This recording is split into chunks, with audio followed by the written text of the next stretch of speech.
Are you satisfied with your understanding of sustainability?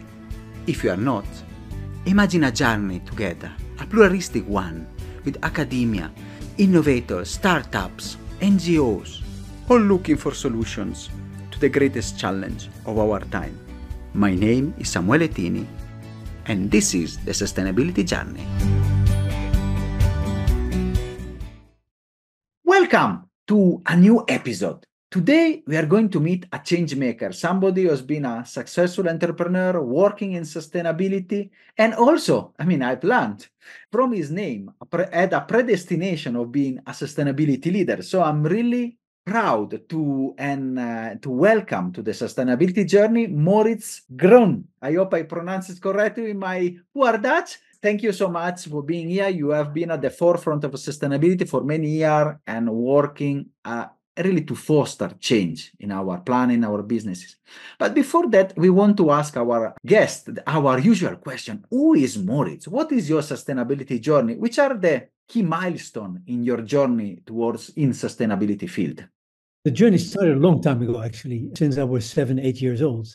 At the neighborhood where I was living in the southern part of the Netherlands, all of a sudden a forest got cut in order to build a new quarter of homes. And I thought that was a kind of battlefield. I really was shocked by the sight of all these felled trees that had to make way for houses. And by that time, I just had learned to read and write in a newspaper that I was an avid reader. I learned that newspapers are made from paper, of course, and paper is made from wood. And at that time, we hardly did recycle anything, let alone also paper. So I thought to help save trees by collecting waste paper in order for it to be recycled. And from that on, I learned that you could also recycle clothes and whatever. So at a young age, I started to collect all kinds of so-called waste. As we know, is raw materials in the wrong place, in the wrong combination. At a very young, early age, because I didn't understand the system, I started to work on what is now called circularity, because how nature works. So I thought, why is this crazy thing of just taking, breaking, making, and wasting, why is this normal? So I just couldn't understand that. So, of course, later on, I started to study political science, also in order to learn about the world, because I didn't understand it. And when I started to understand a little bit about it, I thought, this is not normal. We should be building a new normal. And I've been trying to do that in different capacities. Fantastic.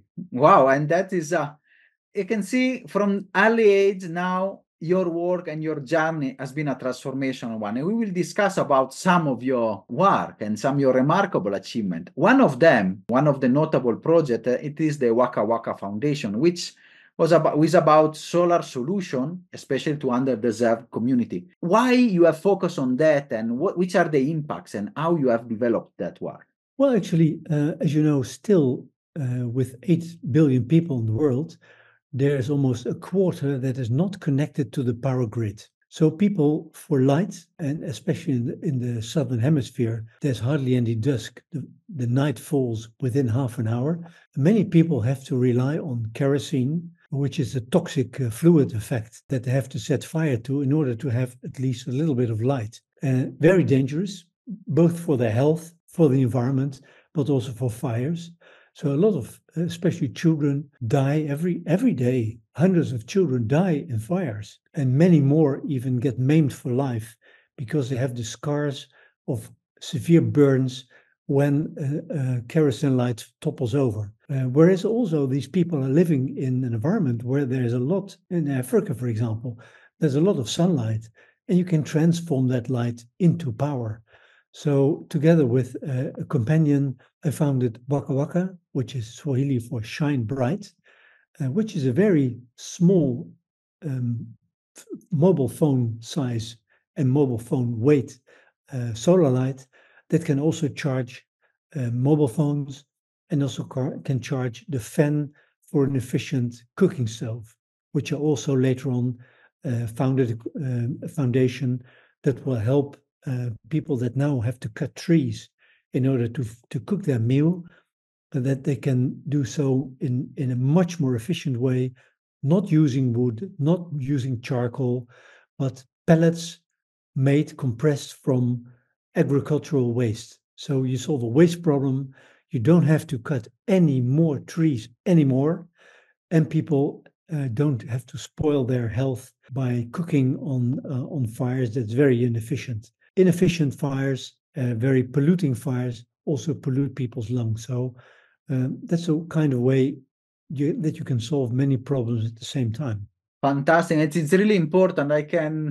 I understand because being here and having work also on those part, I can see, I feel also when going to the community, the need for that and the transformation that a stove and a solar light can bring into rural community that with kerosene and the smoke from the open fire. It's really important. And some other ventures that you have done because you have been really very prolific and you are still prolific entrepreneur are a very innovative project like Kipster and All Greens. Can you explain a bit about those ventures, the Kipster and All Greens? How do you embed sustainability in their operations? Well, as I just said, many sectors of the economy, in my opinion, are very anormal, illogical, destructive, etc. So what I try to do by setting up companies is showing, not only telling and preaching, but showing things can be done differently, and not only better, because better often is a little bit less bad, but really rethink the whole sector or the whole product or the whole factory, for example, producing of food, producing energy, logistics, whatever. But just try to really think it through, what kind of function you want to perform, and then think how this would be when we would do it in a good way, not in a better way. Again, there's often less bad, but in a good way. And then try to arrange things like that you can really perform it and show it as an example of what can be done already. And that I've done with energy, solar energy, with food, for example, with Kipster or Holy Greens, and a number of others more. Fantastic. And how they work, this company? For example, the Holy Greens or Kipsa, what is the transformation you want to bring? Take Kipster. The Dutch word for chicken is kip, and the Dutch word for ster is star. So star is ster. So Kipster, it's also a funny word, Kipster, hipster. So it makes people laugh maybe, or have a little smile on their face. But it also has a meaning, a star of a chicken. Myself, I'm a vegetarian. We should eat, especially in the affluent West, much less meat, because too much meat is not healthy for our own health, but it's certainly not healthy for the environment. For example, in the Netherlands, we import that much food for the animals that we grow and that we have for meat, which is the size of 4.5 times the total size of the Netherlands. So we have that many animals that we need a lot of space elsewhere to grow the food for the animals. And as we know, producing food um, through raising animals is very inefficient. The cow uses 8 times as much food than it in the end brings. With a pig, it's 4 times. And with chicken and eggs, it's a very efficient way of doing so because it has a conversion rate of about 1 to 1. But then again, the chicken industry is what is normal, so-called normal, is quite unhealthy. It's not nice for the animals, but it's not nice for the environment either. So we try to rethink the whole industry. So we only feed the chicken the so-called leftovers from society. Humankind wastes 1/3 of all food that's being produced. In the southern hemisphere, that's mainly because of the fact that there's not good storage, so that food goes to waste, or there's no good logistics. The food doesn't reach the market. And in the affluent West, the Western world, we often waste it because we just throw it away out of negligence in some way or another. One third is being wasted. And we want to reduce that amount of waste because it's ridiculous, because production of all that food requires a lot of money, space, energy, all kinds of inputs. So we should reduce our waste considerably. And what's still left as waste that we cannot or will not eat, we must use that as food for the chicken or the pigs that we then can eat. So then we have a circular system. But that by saying so, we also have to take care that the animals are being held in a situation where they can perform their natural needs. As I say, I mean, we shouldn't keep them as prisoners in a prison, so to say. So if we as humans want to eat these animals, at least the least that we can do is give them a good life as long as they live. So that's what we want. That's what we want to do with Kipster. Any people that are watching this could look it up.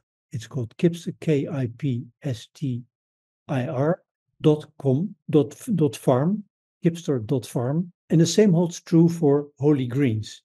Holy with double H, WHOLY, and then greens, of course, and .com. That's a pasta, Italian pasta, but not made from wheat, but with a cereal spelt. Half of it is spelt, and the other half is greens, vegetables. But moreover, it is greens that otherwise would be thrown away. Not because of bad quality, but because it doesn't fit the size of the supermarket tray, for example, or there's a little spot on it, or it's a bit bended, or has not the so-called perfect size or looks or whatever. So that's being thrown away, at best used as animal fodder, but often goes to landfill or to make biogas out of it. It's perfect food for humans still to eat. So we transform that into a food that people want to eat. And that is so important. And we will put all the links in the description of the podcast so you can learn more and understand also these sustainable businesses. And you are not stopping there. We know you have done a lot of work, and you are also helping companies to work on sustainability policies, communication strategies. So, which are the challenges that you, as an helper, a facilitator on this, you witness in organization when they want to implement and become sustainable? Well, often, as all these companies have to work within a framework that is inherently, systemically not beneficial to sustainable practices, you often you run into the boundaries of that system. So, in the end, because every company has to maintain itself to survive in a market that is protecting companies that have been developing over the last decades within a framework that is inherently not sustainable. Otherwise, we wouldn't have the mess that we see around us. It also shows where the system has to change. And sometimes what I try to do is, by setting up together with other people these companies, of which I was just mentioning a few of them, is to find the cracks in the system, or to find the people in the CEO position, for example, in influential positions, that want to go along quite some way into changing the system. Often there is some maneuvering space within the system that you can use to show things can be done differently. And then, of course, laws, regulations have to change in order to not be detrimental to the companies that want to do better.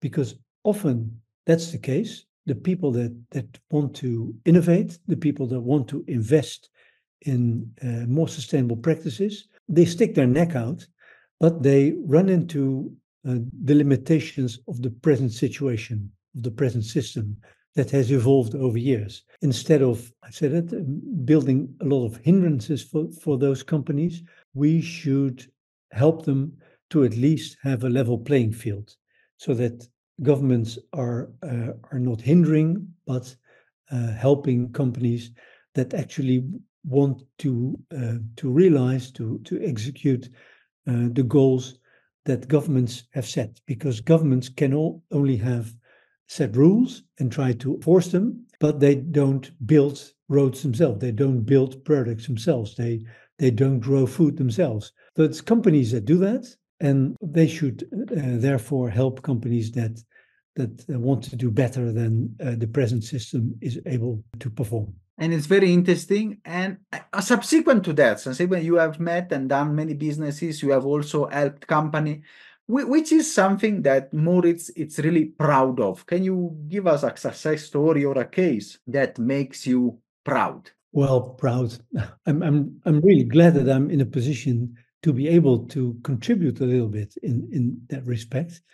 And I'm very happy that we've been able to help a few million people to save solar sustainable light with WakaWaka. That we have been also able to help people with these efficient cook stoves. That we have been able to set up a company that is actually producing the first circular solar panels in the world. It's a company in the Netherlands. It's called Solarge. It only consists of sand and plant. The sand to produce the PV layer, and the encapsulation can be produced from plants. It's a polymer that is UV resistant. It can resist ultraviolet radiation for 25 years. And then again, you can completely 100% recycle all the material, unlike the present solar panels that are being produced that have glass with antimony and aluminium and a PFAS, the eternally toxic material that protects the back sheet of solar panels, through which the fact is that all the solar panels that are actually being produced in 20, 25 years will be chemical waste that we do not know what to do with. And that's an enormous pile, because at the moment, the production of solar panels in itself, that's a very good thing, of course, is such that we can cover the world around it, which is 40,000 kilometers, with a width of 100 meters every year. So when we produce that quantity of solar power, that's a good thing. But if we, in the end up with a huge amount, an enormous amount of chemical waste that we don't know what to do with, that's a bad thing. So I'm very proud to be part of a company that is producing the first circular and ultra lightweight solar panels in the world. Fantastic, and we will discuss about that maybe, because it's really an innovation that can be a game changer, especially in the transition. Maybe you know the book Drawdown by Paul Hawken. It's been written on the basis of the research by thousands of scientific people around the world, and they were asked by Paul Hawken, the head editor of the book, what are the solutions that are presently available, so not innovation in the future, but presently available, that can help solve the climate crisis. And they came up with a list of the top 100 solutions. There are many more, but the top 100 of presently available and accessible and affordable solutions. Drawdown, brilliant book. There's also a website that you can look it up and also look into the basis of the research. And the number one solution is a better way of cooling rooms, products, etc. A better way of cooling. Cooling so recently was done with CFKs, fluoride gas with chlorine in it, which destroyed the ozone layer. So when we learned that, as humanity, we made a bold move and we removed the CFKs from cooling, which is a good thing. And now after 35 years, the ozone layer starts to recover, which is a very good thing. But then again, we replaced those CFKs with HFKs. Still, the fluoride was in it. It was not harming the ozone layer, but it's a disaster for the climate.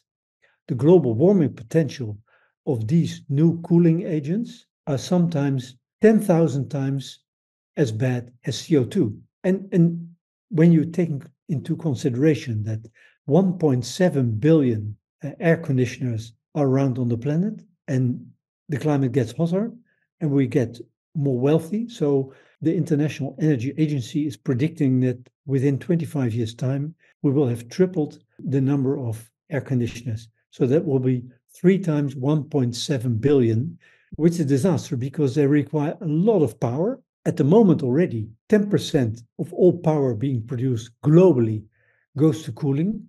So just imagine that we triple that. Often that power is generated by burning fossil fuels. So it's a vicious circle. I'm part of a company, it's called Dutch Climate Systems, that after 18 years of research has been able to produce an air conditioner. By the way, it's also a ventilation machine with heat recovery, but also air conditioning with water as a cooling agent. And it reduces the amount of electricity being necessary to cool by 80%. So you only have 20% of the presently needed power supply in order to reach the same goal.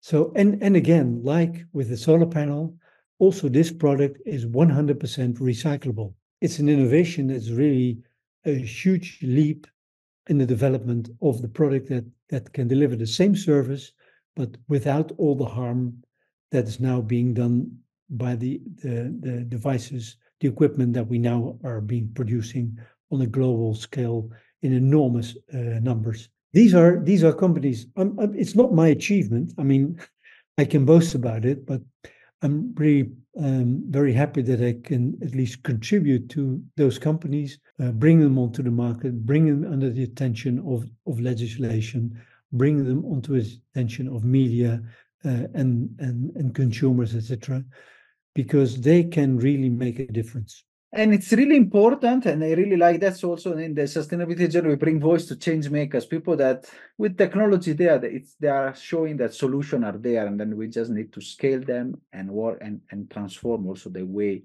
we use our technology and work. And I think in how to change the narrative and showing that change is possible, innovation is possible, your work in the communication part has been instrumental and really also you got prize, you have produced directed radio, television documentaries. So how the media and which role of the media as an expert can play an important role in promoting sustainability? I think that's very self-evident because if people do not know that alternatives exist, they won't be able to take the right decisions either as an investor, or as a consumer, or as a voter, or as a politician. The first thing is that you need to know that it exists. It can motivate people, and it can help them promote the use and the production of these better devices. And then I want to ask how you have used that in your work. So to advance sustainability goals, the power of communication. I've been writing some books, radio and television documentaries, in order to put people's attention to the fact that there's not only doom and gloom, because normally news is bad news. Good news is not interesting because it's not spectacular often. At least it's not drama. Of course, the prevention of drama is the good news that we want to bring to people, but it's often not appealing to journalists. So you have to really think of clever ways in order to bring this good news to the public. And of course, it's a challenge to do that. But the harder the challenge is, the more interesting it is to be able to achieve that goal. And it's really important. This also we're trying with our means of the podcast to try to spread news in a way and possibilities and voice.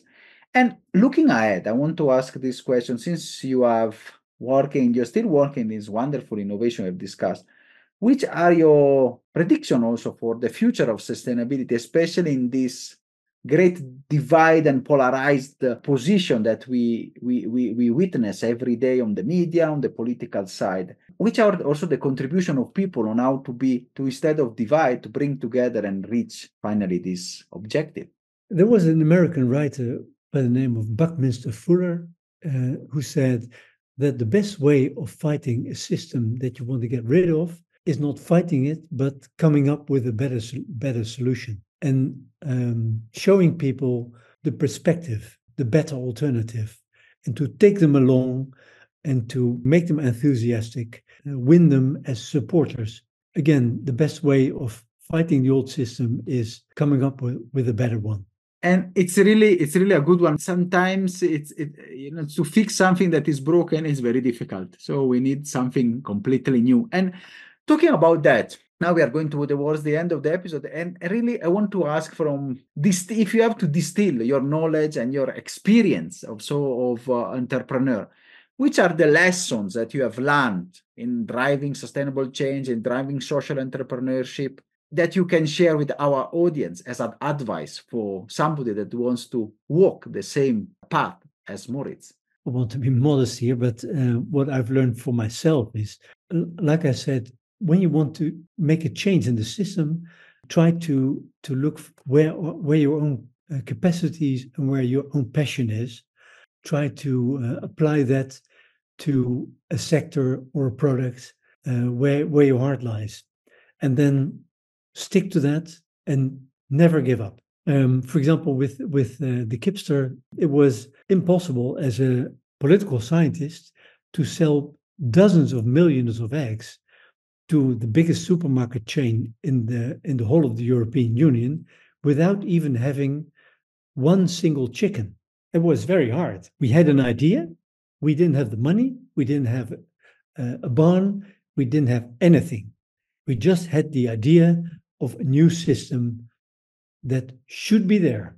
It took several years before we succeeded in convincing the CEO of this supermarket chain that he believed in giving us the opportunity to prove that we could do it. And when he signed the contract, where he only would have to pay for the eggs after we had delivered them in a good quality, of course. So in the end, the risk for him was not that big, but it was a systemic change because we had signed a contract with him for a number of years to sell to him all the eggs for a guaranteed decent price. And these are 4 conditions that are normally never met in any contract with farmers, with big supermarket chains, because they want to look for good products at the lowest price, at the nicest conditions for them. And not so they are a buyer, they are not a partner. So you have to look for people that, and I call them the cracks in the system, that want to partner with you, because sustainability is about partnership in the long term. It's not about fighting for the biggest piece of the cake, but trying to give everyone that much that they need to have a sustainable business. And that is as well for the in this case for the farmer as well as for the supermarket, and that you stand with each other whatever the circumstances are, because a supermarket chain wants to keep on selling eggs, and a farmer wants to keep on selling the eggs to the supermarket, want to produce them, and they both want to be able to do that. So if you have a partnership, and it's not to maximize your profit, but to guarantee a sustainable business, look for people that can be an ally in this respect, and then act like an ally yourself as well, and then keep on doing that in a sincere way. And I believe very much in sincerity. People feel when you are sincere. On the basis of that, I think you can find allies, and together you can make miracles happen.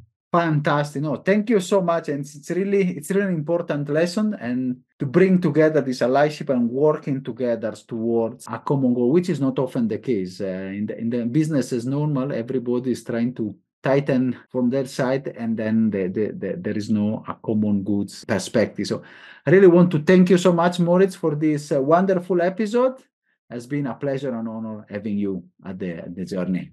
My pleasure. Thank you very much. Are you satisfied after this wonderful episode? Let's continue together our sustainability journey.